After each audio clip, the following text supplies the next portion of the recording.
118편 1절에서 6절까지로 오늘 보시겠습니다. 시편 118편 1절에서 6절까지.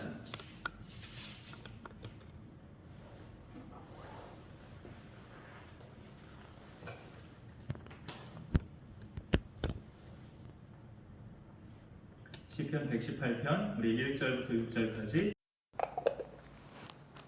우리 함께 읽겠습니다. 시작. 여호와께 감사하라. 그는 선하시며 그의 인자하심이 영원함이로다. 이제 이스라엘은 말하기를 그의 인자하심이 영원하다 할지로다. 이제 아론의 집은 말하기를 그의 인자하심이 영원하다 할지로다. 이제 여호와를 경외하는 자는 말하기를 그의 인자하심이 영원하다 할지로다. 내가 고통 중에 여호와께 부르짖었더니 여호와께서 응답하시고 나를 넓은 곳에 세우셨도다. 여호와는 내 편이시라. 내가 두려워하지 아니하리니 사람이 내게 어찌할까. 아멘. 예배 중에 성가를 부르는 찬양대를 보면 모두가 똑같은 가운을 입고 찬양하는 모습을 우리가 연상하게 됩니다. 그 찬양대원 안에는 남녀노소가 다 골고루 있고 또 서로 집안 형편이 다르고 직업이 다르고 은사가 달라도 모두가 똑같은 가운을 입고 찬양한다는 것을 어느 목사님이 그렇게 해석한 것이 기억이 나요. 모두가 예수 안에서 차별 없이 하나님을 찬양한다는 뜻이다. 가운을 안 입고 하는 것보다 입고 하는 게 나이를 초월해서 직업을 초월해서 부자인지 가난한 사람인지 그런 거 다 초월해서 모두가 예수 안에서 하나임을 그렇게 드러내는 거고 모두가 예수 안에서 차별 없는 하나님의 자녀들인 것을 드러내는 것이 성가대 가운이다 라는 그런 깊은 의미의 말씀이 항상 이렇게 기억이 나요. 우리가 받은 구원이 그랬죠. 성가대 가운 같은 게 뭐냐? 우리가 받은 구원이에요. 하나님이 우리를 구원하실 때 우리의 집안 형편을 헤아리거나 우리의 나이를 따지시거나 외모를 따지시거나 키가 크거나 작은 거를 따지시거나 우리가 뭐 잘하는 거 지금까지 또는 어떻게 살아왔는가 이런 것들을 헤아리셔서 구원하신 게 결코 아니시죠. 오늘 말씀 2절에 보면은 이제 이스라엘은 말하기를 그의 인자하심이 영원하다 할지로다. 그 다음에 3절에도 이제 아론의 집은 말하기를 그의 인자하심이 영원하다 할지로다 라고 되어 있습니다.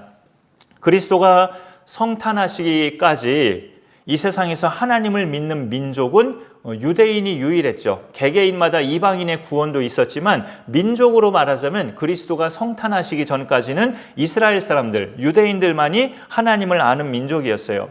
하나님께서 그들을 택하신 것은 아브라함을 부르시는 것부터 시작이 되는데 다른 민족보다 이들이 돋보여서 하나님이 택하신 게 절대 아니시죠.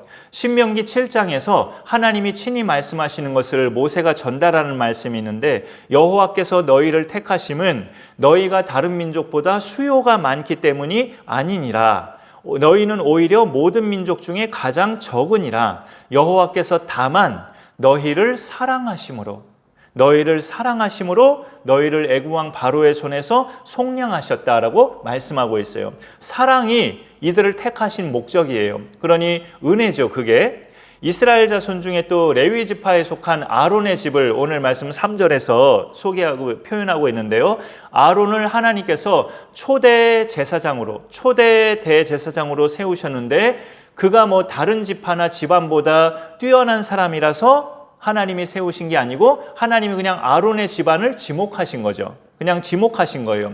오늘날 교회들이 후임 목사님을 선정하는 것에는 어찌 보면 상당히 엄격한 그 조건들을 정해서 그렇게 세우고 있죠. 현대 시대가 됐기 때문에 어찌 보면 어쩔 수 없는 상황이기도 하지만 그 옛날 이스라엘 자손이나 아론의 세워짐은 딱히 자격 조건 같은 게 성경에는 나와 있지 않아요. 아론의 경우는 굳이 들자면 그가 레위 지파였기 때문에 모세와 더불어 그의 형 아론도 레위 지파였기 때문에 레위 지파 사람이라 대제사장으로 선출되는 자격이 됐지만 그 전에 그 레위 지파를 제사장으로 세우겠다는 것도 하나님이 정하신 거죠. 하나님이 정하신 거예요. 다 사전에. 그러니 아무런 자격 조건 없이 그 아론도 대제사장이 된 겁니다. 우리의 예수 그리스도 안에서 구원이 그와 성격이 똑같은 거죠. 나에게 아무런 조건 따지지 않으시고 하나님이 그저 사랑하셔서 하나님이 세상을 이처럼 사랑하사, 요한복음 3장 16절처럼 하나님이 그저 사랑하셔서 당신의 백성, 당신의 자녀로 삼으셨다라는 거예요. 하나님의 그런 구원을 받고 그의 백성으로 살아가는 자는 그 후로도 하나님의 은총을 체험하면서 살아갑니다. 오늘 말씀으로 보면 어떤 은총일까요? 그분의 선하심과 인자하심이에요. 지난 주일에 2번 이렇게 136편을 말씀으로 나눴을 때도 그 하나님의 인자하심이 구구절절 기록되어 있지만 오늘 118편 1절에도 똑같이 시작이 되죠. 여호와께 감사하라, 그는 선하시며 그의 인자하심이 영원함이로다. 그리고 2절에서 4절까지도 그의 인자하심은 영원합니다라고 외치라고, 그렇게 말하라고 또 당부하고 있어요.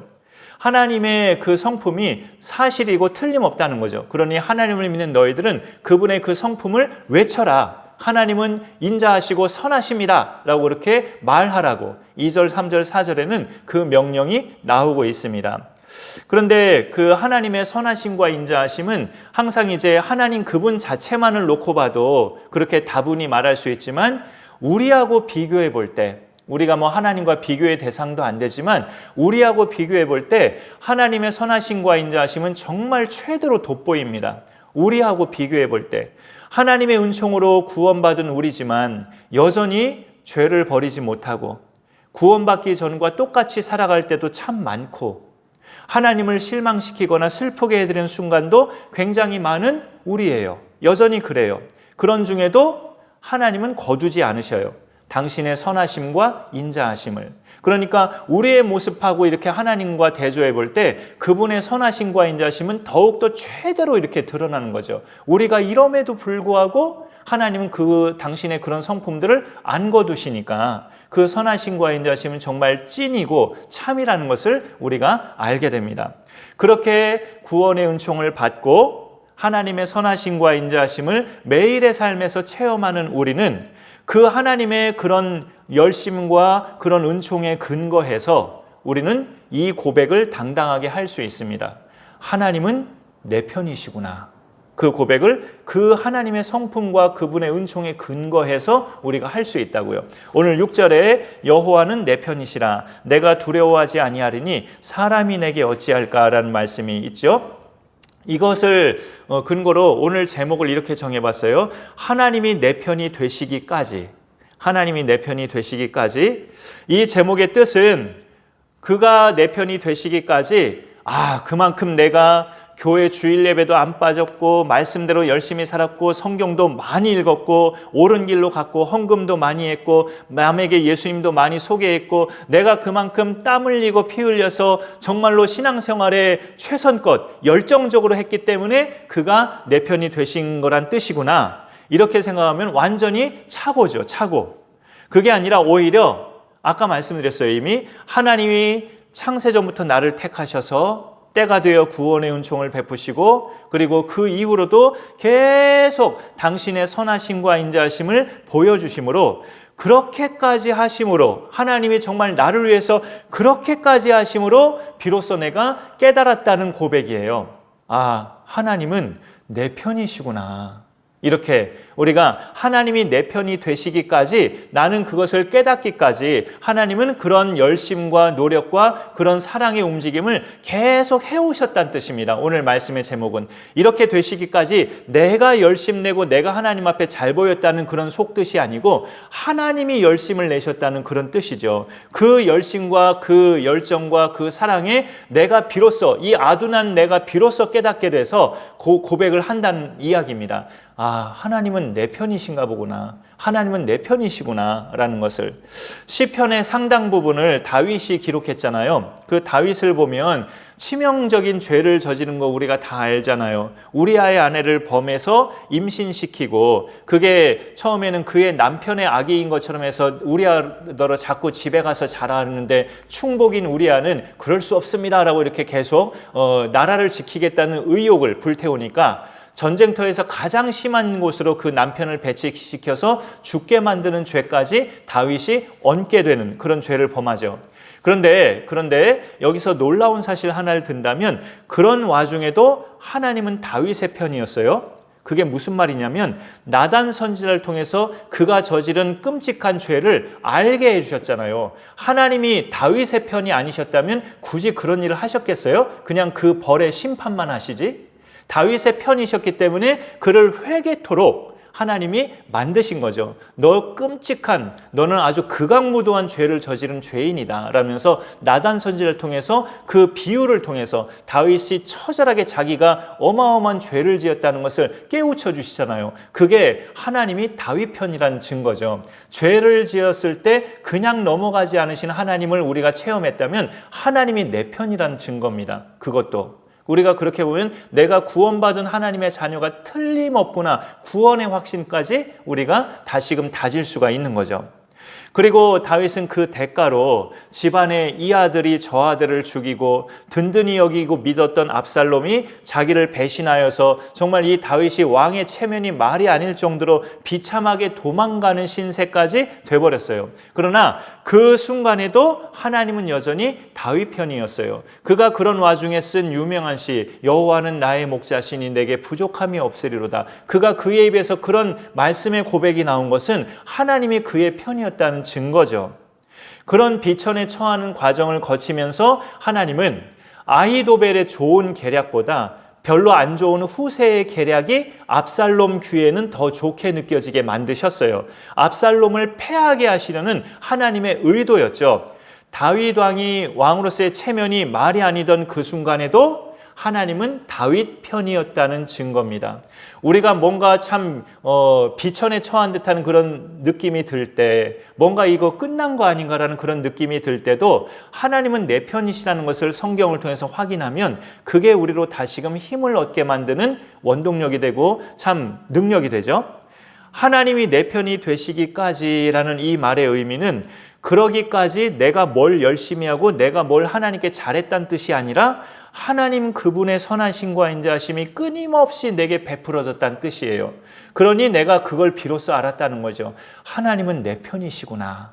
그분의 그 선하심과 인자하심이 어찌 나 같은 자에게 끊임없이 이렇게 베풀어질까. 그분은 내 편이시네 라는 것을 이렇게 그분의 그 성실하심과 인자하심과 선하심을 통해서 우리가 깨달아졌다는 그런 고백이지, 배짱으로 이렇게 하나님은 내 편이야 이런다는 뜻이 아닌 거죠. 만일 하나님의 성품이 그런 성품이 아니셨다면 우리가 예수님 믿었다 해도 내가 구원받은 게 맞나? 죄 지을 때마다 그런 불안불안한 생각을 할 수 있고요. 내가 죄 지을 때마다 하나님 혹시 우리를 보시고 날 보시고 실망하셔서 날 버리시는 거 아닌가? 이런 불안한 생각에 사로잡힐 수밖에 없죠. 그러나 참 감사하게도 성경에 나오는 하나님의 성품은 선하시고 인자하시고 노하기를 더디하시는 그런 성품으로 그려져 있어요. 그것도 그 성품이 영원하다고 그렇게 말씀하고 있어요. 그러니 우리는 나의 구원, 또 내가 하나님의 자녀됨, 이 사실을 확신하고 안심하면서 당당하게 고백할 수 있는 거죠. 하나님은 내 편이시라. 그래서 어떻다는 겁니까? 내가 두려워하지 않는다. 사람이 내게 어찌할까? 그 말이 뒤이어지고 있죠. 이거는 지난 주일에 우리가 참고로 읽은 말씀 중에 큰 산아 네가 무엇이냐? 네가 수룹바벨 앞에서 평지가 되리라라는 말씀이 있었죠. 그 말씀과 비슷한 의미가 돼요. 그 수룹바벨의 일을 방해하는 세력에 대해서 하나님께서 너 무엇이냐? 너는 내 사람 수룹바벨의 일을 방해하는 너는 그 수룹바벨 앞에서 너의 그 산은 무너질 것이다. 평지가 될 것이다. 라는 그런 이야기죠. 너의 계획과 그 공격은 무너질 것이다. 라는 말씀인데 오늘 6절 끝에 사람이 내게 어찌할까? 라는 말도 같은 말로 우리가 받을 수 있죠. 하나님을 믿는 사람이 하나님에 대해서만 고백하는 것이 아니라 사람도 언급했다는 것이 무슨 뜻일까요? 하나님을 신실하게 믿는 이 시인이 하나님만 언급하면 될 터인데 그 끝에다가 사람을 또 같이 넣어서 사람을 언급했다는 의미는 그가 이 시인이 사람을 체험도 해봤다는 거예요. 사람은 이렇구나 라고 사람 체험도 해봤다는 뜻이죠. 이 시인은 자기 주변 사람들이 자기와 어떤 관계였길래 어떤 식으로 자기를 대했기에 이런 고백을 하는 걸까요?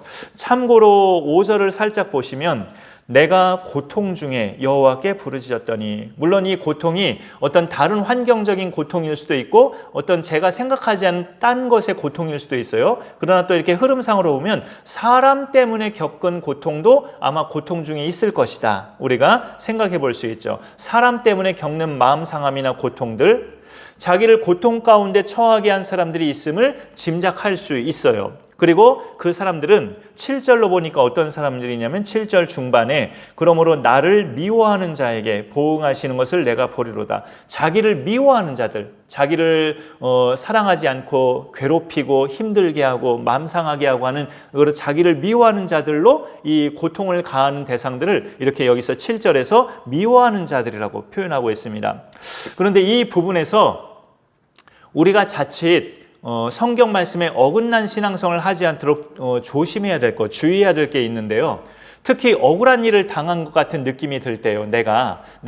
이건 내가 분명히 당한 거다. 이건 내가 잘못한 게 아니야. 나는 억울해. 이런 순간이 왔을 때, 그럴 때 이런 말씀을 생각하면서 우리는 나에게 적용할 수 있거든요.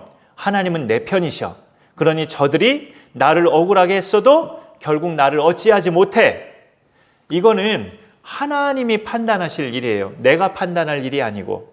오늘 말씀 자체에 대한 고백은 분명히 믿음이에요. 하나님은 내 편이시라 사람이 내게 어찌할까. 이 말씀 자체는 분명히 믿음을 가진 사람만 고백할 수 있는 그런 표현입니다. 분명해요.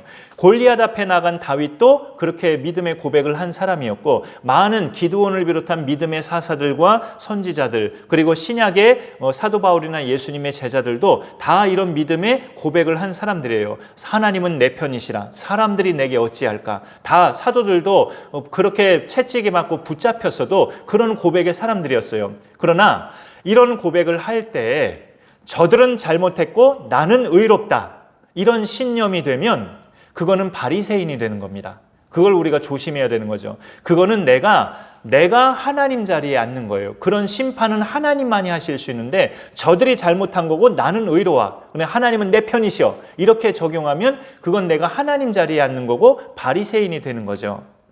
하나님은 내 편이시라는 고백은 나를 괴롭히고 맘 상하게 만든 그 대상을 염두에 두고 할 고백이 아니고요. 아무것도 아닌 하나님과 나만 놓고, 하나님과 나만 놓고서 고백하는 것이 먼저 돼야 돼요. 나는 아무것도 아닌 나를 죄에서 구원하신 그 하나님을 내가 믿는 자로서 고백하는 겁니다. 나를 위해 이렇게까지 은총을 베푸신 하나님, 내가 뭐라고, 나를 위해 이렇게까지 선하심과 인자하심을 베푸신 그 하나님은 내 편이시구나, 이렇게 고백해야 되는 거죠. 그리고 사람이 내게 어찌할까, 이 말은 니까짓게 나를 뭐 어찌하겠어, 이런 뜻이 아니고, 성경에서 진단하는 사람들은 대체적인 특징이 뭡니까? 하나님을 안 믿죠. 하나님에 대한 불신인들이 사람들이에요.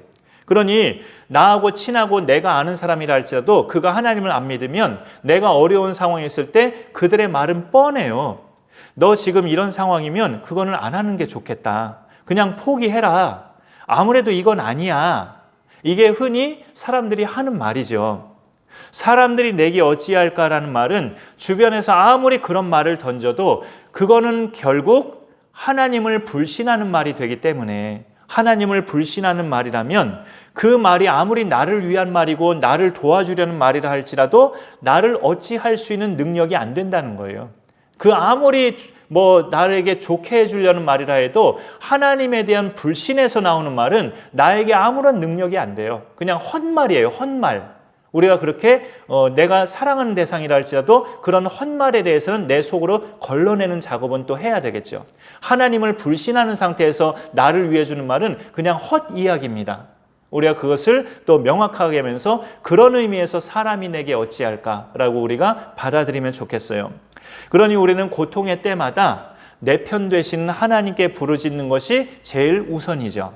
5절에 보니까 내가 고통 중에 여호와께 부르짖었더니 여호와께서 응답하시고 나를 넓은 곳에 세우셨도다. 하나님께서 우리에게 결국 주시는 결과는 이거죠. 응답하시고 나를 넓은 곳에 세워주셨다는, 나를 회복시켜 주시고 나를 그 불신하는 모든 대상들 앞에서 하나님은 살아계시다는 걸 나를 통해 보여주신, 그게 이제 넓은 곳이면 사람들도 많을 거 아니에요. 그 많은 사람들 앞에서 내가 옳았다는 것을, 하나님 믿는 내 믿음의 이야기가 맞았다는 것을 보여주는 그런 결과를 하나님이 우리에게 허락하신다는 거죠. 이런 부르짖음과 이런 응답을 얻는 사람은 하나님과의 관계가 어떤 사람일까요? 4절을 잠깐 보시면 이제 여호와를 경외하는 자는 말하기를 그의 인자하심이 영원하다 할지로다. 여호와를 경외하는 자, 여호와를 경외하는 자가 부르짖는 것에 하나님의 응답을 얻습니다. 우리의 아빠 아버지시지만 그렇다고 여러분 하나님을 만만하게 보거나 가볍게 보거나 그 하나님 앞에서 내 마음대로 까불거나 하는 것은 결코 아니죠. 그분께 나아갈 때 기쁨과 자유함도 물론 있어야 하지만 두렵고 떨림으로 나아가는 마음도 있어야 됩니다. 내가 하나님 앞에 온전히 살지 못한 것, 부족하게 살았던 것, 하나님을 실망시켜드렸던 것, 이런 부분에서 하나님 오늘도 예수의 이름 내밀고 제가 용서를 구합니다. 잘못했습니다. 죄송합니다. 하면서 두렵고 떨림으로 나아가는 마음도 반드시 있어야 되죠. 이게 경외입니다. 경외. 오늘 우리가 예배 드리는 것도 하나님을 경외하기 때문에 드리는 거죠. 하나님을 경외하기 때문에. 이 신앙으로 인해 하나님은 내 편이심을 늘 확신하면서 믿음 없는 사람들의 말에 우리가 흔들리지 말아야겠죠. 우리가 부족하고 죄를 지어도 우리를 위해서 지금까지 앞으로도 계속 선하심과 인자하심을 베푸신 하나님을 경외하고 그분께 부르짖으면서 그분의 놀라운 일하심을 매일 매순간 체험하고 다시금 우리의 삶이 회복되고 승리자의 삶으로 나아갈 수 있기를 간절히 축원합니다. 네, 제가 기도하겠습니다. 하나님 감사합니다. 오늘도 우리에게 말씀하여 주심을 감사드립니다. 오늘 수요 말씀 제목 하나님이 내 편이 되시기까지, 이 제목만 들으면 뉘앙스가 그러기까지 내가 열심을 내서 예배드리고 정말로 주일 예배 안 빠지고 성실하게 믿음 생활 해왔으므로 하나님이 내 편이 되셨구나라고 느껴질 수 있지만 그게 결코 아님을 우리가 말씀을 통해 깨닫게 됩니다. 아무것도 아닌 나에게 구원의 은총을 베푸시고 하나님의 백성 삼으시고 선하신 과 인자하심을 지금까지 끊임없이 베푸신 하나님의 그 열심과 그 성실함과 그 사랑이 나에게 느껴지기까지 하나님이 내 편이 되셨음을 우리가 고백하게 하여 주옵소서. 그럼으로써 우리가 믿음 생활에서 늘 승리자가 되게 하시고 사람들이 던져지는 불신앙적인 그 말에 우리의 믿음이 흔들리지 않게 하시고 언제나 하나님이 주신 응답과 그 확신을 통해서 우리가 주의 길을 가며 승리의 길을 가며 하나님 앞에 영광을 돌리며 살아갈 수 있는 우리 모든 믿음의 승리자들이 되게 하여 주옵소서. 감사드리며 예수님의 이름으로 기도 올리옵나이다. 아멘. 예, 교회 소식은 돌아오는 주일은 이제 추수감사주일이라 우리가 또 감사주일로 하나님 앞에 또 영광 돌리며 예배하는 그런 주일로 지키길 원합니다. 또 가능한 한 또 오실 수 있는 대상이 또 자리에 함께할 수 있기를 또 기도해 주시면서 그렇게 또 맞이하면 좋겠습니다. 다니엘 기도는 21일까지 저녁마다 계속되고 있는데 공교로운 것은 참 어찌 보면 저와 또는 모든 식구들 우리 교회 가운데 참 주시는 말씀 같고 그렇게 똑같이 해당하는 주시는 기도 제목 같고 매일 매순간마다 그렇게 느껴집니다. 이것도 하나님의 은혜라고 보는데 그래서 우리가 나아갈 방향을 다니엘 기도를 통해서도 더 확고하게 다지는 기간이 될 수 있도록 같이 기도해 주시면 감사하겠습니다. 우리 찬송가 300장 부르면서 축도로 예배 마치고 기도하다가 그렇게 또 예배 마치도록 하겠습니다.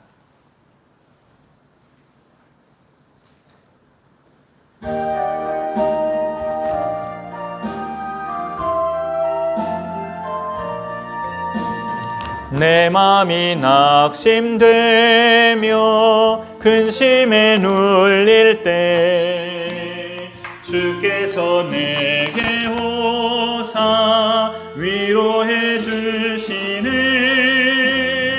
가는 길 캄캄하고 괴로움 많으나 주께서 함께하며 내 짐을 지시네. 그네가 내게 족하네. 그네가 족하네. 이 괴로운 세상 지날 때 그네가 족하네. 희망이 사라지고 친구 날 버릴 때 주 내게 속삭이며 새 희망 주시네. 싸움이 맹렬하여 두려워 떨 때에 승리의 왕이 되신 주 음성 들리네. 그네가 내게 족하네. 그네가 족하네. 이 괴로운 세상 지날 때 그네가 족하네. 번민이 가득 차고 눈물이 흐를 때 주 나의 곁에 오사 위로해 주시네. 환난이 닥쳐와서 어려움 당할 때 주님의 능력이 원수를 이기네. 그네가 내게 족하네. 그네가 족하네. 이 괴로운 세상 지날 때 그네가 족하네. 이제는 주 예수 그리스도의 은혜와 하나님 아버지의 크신 사랑과 성령님의 보호인도 교통하심이 하나님이 내 편이심을 내가 깨닫기까지 하나님이 베푸신 구원의 은총과 지금까지 베풀어 오시는 선하심과 인자하심의 그 많은 은총들을 우리가 늘 기억하며 감사하며 끝까지 하나님 편에서 믿음의 승리자들로 살아가기를 소망하는 강선한 교회 사랑하는 가족들 머리 위에 영원토록 함께 있을지어다. 아멘.